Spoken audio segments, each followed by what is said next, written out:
Hi, I'm ST Billingsley with What's Up Prince William. Today we have Ruth Anderson, Occoquan District Supervisor. Thank you very much for being with us today. Thank you for having me. So you just recently started your term as supervisor. What kind of challenges have you run into? Right from the get-go, after I was elected in November and took office in early January, we've had some major challenges in the Occoquan District. The first major challenge really was our high schools were under some threats of violence, and we had a huge town hall that over 200 people attended. And actually that town hall helped our community come together. The principals, the public safety officials, so the results were good, and those threats have ended. That's great. And you also run into some, which affects everybody, tax issues. What did you get thrown into at the very beginning there? Yes, along with a major snowstorm came a huge county budget, and that is a learning curve for any new supervisor. So to really get a grip on the budget, I formed a budget committee for the Occoquan District. We had at least 12 people on that budget committee. Each one was looking at different aspects of the budget. One person was looking at the school budget. Another was looking at capital investments, and others were looking at public safety and the other categories that you find in the budget. It was extremely helpful to have people that are highly credentialed accountants and people that do investing and so on throughout the community help me understand the county budget. And my goal was to help the county hold the line on the tax rate, which we did accomplish. And so tell me, what is your day like? I know that you probably run right from the get-go. I am dedicating myself to this position almost full-time. It is a part-time job where most supervisors are able to hold down a full-time job and do this, and you depend on your staff for many things. But I am retired from my career, and so I am dedicating myself almost full-time to this position. And each day is filled with constituent requests. We get several calls a day related to road issues and property issues, land use issues, so many things. And we have a big database that we follow, and my staff helps me with that in a huge way. And I think we've responded to well over 200 requests since I took office in terms of actually being able to close an issue that was started. So constituent issues, but in addition to those constituent requests, I have goals for the Occoquan District. So major goals that I want to work on. Yeah. So one of them you have that we were just talking briefly about. You have one called Go Act. Why don't you go tell me a little bit about what that program is? Right. The words Go Act is an acronym. It's two words, Go and Act, but it stands for the Greater Occoquan Area Coming Together. And what it means is that any district, a busy district like we have, is going to have problems, and we're also going to have vision of things that we want to accomplish. And I want to encourage all the residents of the Occoquan District to come together and solve problems. When it comes to problems, if you see a problem, help us solve the problem. If you have a vision for how things could be better, help us brainstorm solutions to that. Two of the major things under Go Act right now is the think tank that we have going. And so we have a traffic congestion think tank. And this calendar year, we're focusing on Old Bridge Road itself. Old Bridge Road has become very congested with all of the new developments over the last 10 years.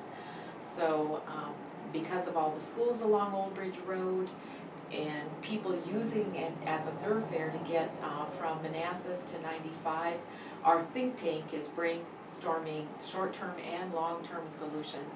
We had one meeting a couple of months ago, and our next meeting is this Friday night.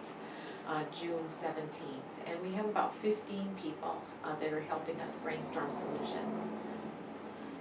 Well, that's great that you know, you're able to bring the community together to actually help to solve some of these problems. I think a lot of people don't know that, you know, as a supervisor, you actually rely on the community to help even figure out ideas to look at, just to even help with these.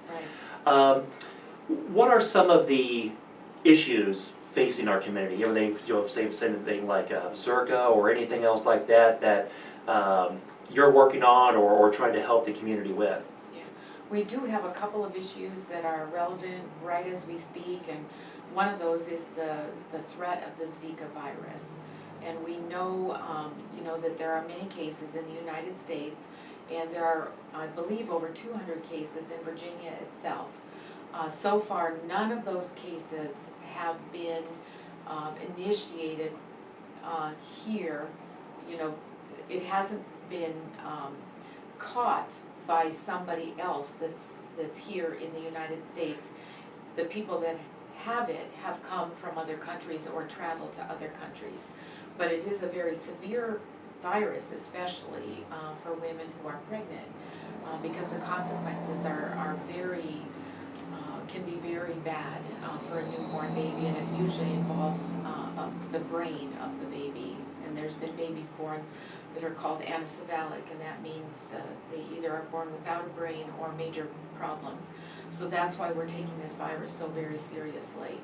I did a staff directive as a board member to ask our county public health representatives to give us a briefing on what the county is doing in terms of the Zika virus. There's a lot of education going on, and the federal, state, and county level public health and general health practitioners in the area are working hard to prevent problems and to get the education out there.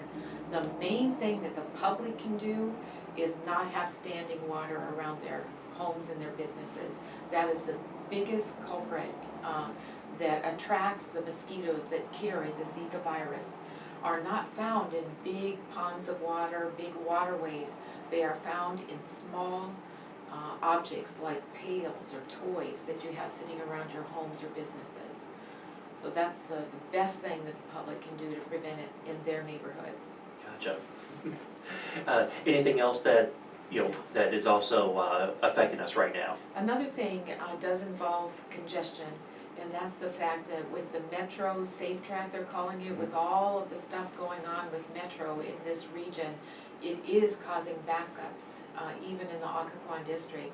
Old Ridge Road was congested enough, but now it's even more congested because more people are driving their own cars to work, because Metro doesn't have as many trips as it did. Doesn't matter, you know, what line you start on, there's probably going to be a line having problems down the road. So, so we are trying to educate the people in the Occoquan District to what's happening with Metro, where the repairs are happening, where they can pick up buses, because we expect more people using buses. But unfortunately, this comes at the same time as PRTC is having to reorganize their routes a little bit, cut a couple of routes, because we had a $9 million shortfall in the PRTC, the OmniRide, OmniLink system. And so we made up most of that money by using some county funds, and but it doesn't solve the whole problem. Right. So congestion is a serious problem, and if people are commuting to work, we encourage them to take advantage of any telework opportunities, any type of work from home opportunities, to arrange their schedules so that they can get to work around the congestion and use public transportation, other public transportation, if they can possibly do so. Right. Yeah. And how can people get a hold of you? You have a website coming and maybe a new Facebook page? Yes, we do have an active Facebook page, and that is Supervisor Ruth Anderson. We'd love to have you like our page and participate in our Facebook. We have many people calling our office, so please call And I'm probably best in communicating by email, so I love getting email from people. Well, thank you very much for being on our show today, and I would like to have you back on to talk about other issues as they come up over the year or years, so hope to have you on again here in the near future. I'd love to do that. Thank you. And thank you for joining us today on Community Conversations on What's Up Prince William.